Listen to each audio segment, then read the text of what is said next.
এই হলো সেই মেয়ে যার নাম জান্নাত জাহান শিপা। ৮ই মে ভোর ৪টার সময় তার বাবাকে দুনিয়া ছাড়া করে দেয়। আজকে এই বিস্তারিত তোমাদের মধ্যে তুলে ধরবো। আর বেশি কথা না বাড়িয়ে লাইক করে শেয়ার করে দাও। ভিডিওটা শুরু করা যাক। শিপার পিছনে যে কথাগুলো আছে সেই প্রথম থেকে শুরু করি।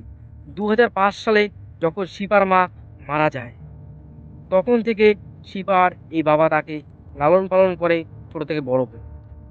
কিন্তু একটা বিষয়, যখন ২০১৯ সালে নাকি শিবার বাবা শিবাকে নাকি জ্বালা যন্ত্রণা করত, খারাপ ব্যবহার করত, এই নিয়ে শিবা তার বাবার নামে থানায় ডায়েরি দেয়।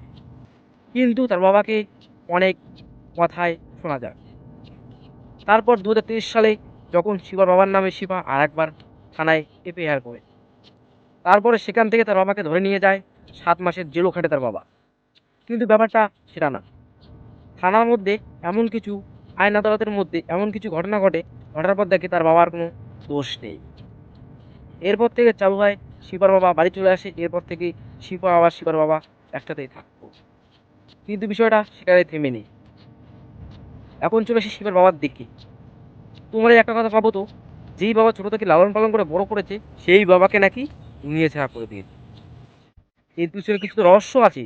আজকে রহস্যময় জিনিসগুলো আপনাদেরকে বিস্তারিত জানার চেষ্টা করব, আর একটু গভীরে যাওয়ার চেষ্টা করব। শিপার বাবার মুখ থেকে যে কথাগুলো শোনা হয়েছে সেগুলো আপনাদেরকে বলি। যখন ২০২৩ সাল থেকে ২৪ সালের মধ্যে শিপা আর শিপার বাবা জীবনযাত্রা শুরু করে, তখন থেকে তাদের বাড়িতে নাকি থাকতো দুটো মেয়ে ভাড়া।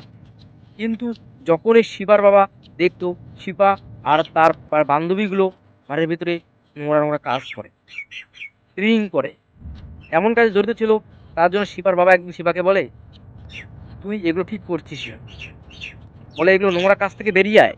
কিন্তু শিবা তখন নাকি তার বাবার সাথে ধাক্কাধাক্কি করে। তখন শিপার দু বান্ধবী অনেকটা রাগ করে, শিপা অনেকটা খারাপ পায়। কিন্তু বিষয়টা সেখানে থেমে নেই।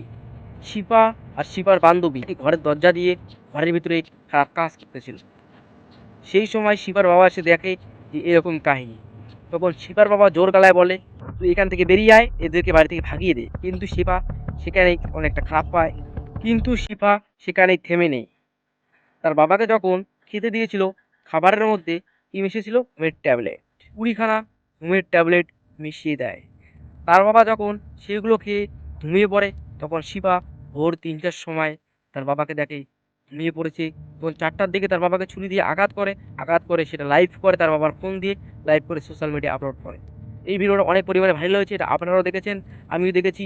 আর সোশ্যাল মিডিয়ায় জানা কিছু কথা আপনাদেরকে, যেই কথাগুলো বললাম, এই কথাগুলো শিপা এবং শিপার বাবার মুখ থেকে শোনা কথা। হ্যাঁ, এই কথাগুলো শুনে বিশ্বাস করে আপনারা অনেকেই বলছেন শিপা অনেক ভালো কাজ করেছেন। না, একজন বাবা তার মেয়েকে ছোট থেকে লালন পালন করে বড় করার পর কোনোদিন এইরকম আচরণ করতে পারে না। যদিও করে থাকে সেটা আইনত খারাপ কাজ, তার শাস্তি হওয়া চাই। বাবাকে দুনিয়া ছাড়া করে দেওয়া শিপার দ্বারা এটা ঠিক হয়। এই নিয়ে আইনের মাধ্যমে যা জানা যাবে কয়েকদিনের মধ্যে বিস্তারিত জানতে পারবো। ভিডিওটা ভালো লাগলে লাইক করে শেয়ার করে দাও, সাবস্ক্রাইব করে দাও। আর কি নেক্সট ক্রাইম, নেক্সট ভিডিও অতি শীঘ্র পেয়ে যাবে। Tata, bye bye.